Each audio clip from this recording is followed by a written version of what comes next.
ठाकुर जी को चैतन्य मानो, जड़ नहीं, वो चैतन्य। नामदेव जी को कैसे मिल गए ठाकुर जी? नामदेव जी के नाना जी वामदेव जी ठाकुर जी की सेवा करते थे। नामदेव जी दूर खड़े होकर के देखते थे और बस उनकी इच्छा होती थी कि इनकी सेवा कभी मैं करूं।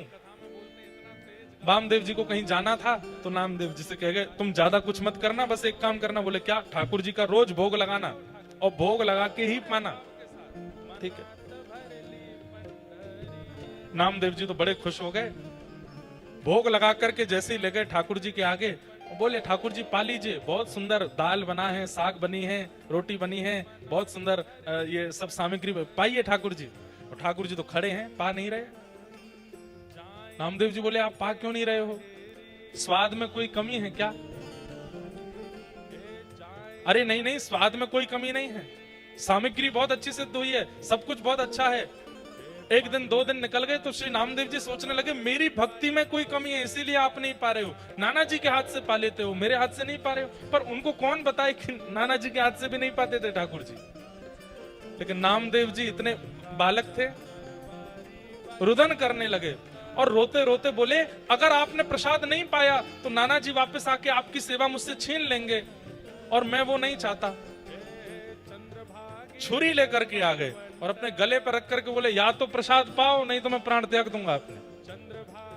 इतने में ठाकुर जी प्रकट हो गए। प्रकट होकर के नामदेव जी का हाथ पकड़ लिया और पकड़ करके बोले मैं इतनी जल्दी प्रकट नहीं होता। अरे कम से कम 3-4 महीने तो मनाते मुझको, 3 दिन में प्रकट कर लिया।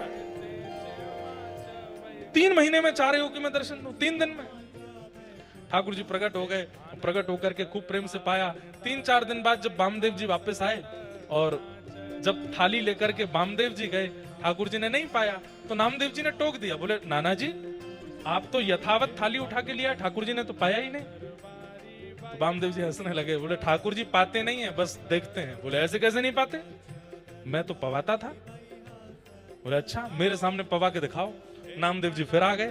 ठाकुर जी पाओ, जैसे 3 दिन पहले मेरे साथ पा रहे थे वैसे पाओ। ठाकुर जी नहीं आए। नामदेव जी बोले ऐसे नहीं आते, मुझे पता है कैसे आते हैं। गए दोबारा छुरी लेके आए और फिर से गले पर रखी। ठाकुर जी फिर प्रकट हो गए, हाथ पकड़ के बोले बड़े जिद्दी हो, ये बार बार छुरी क्यों रख लेते हो तुम गले पर, हमको धमकी देते हो।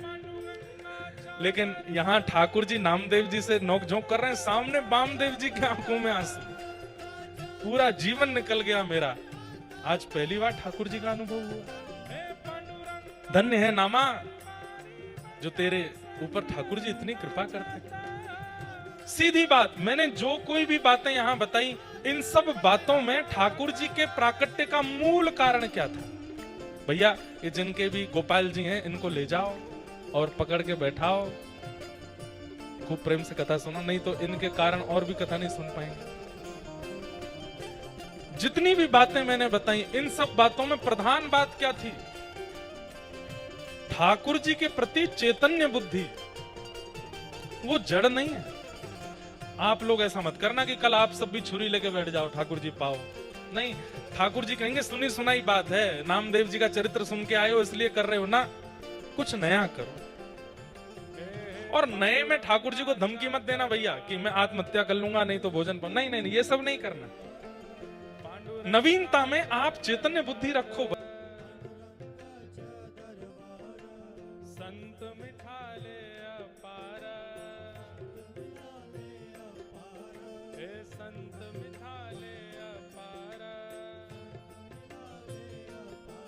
हे हरि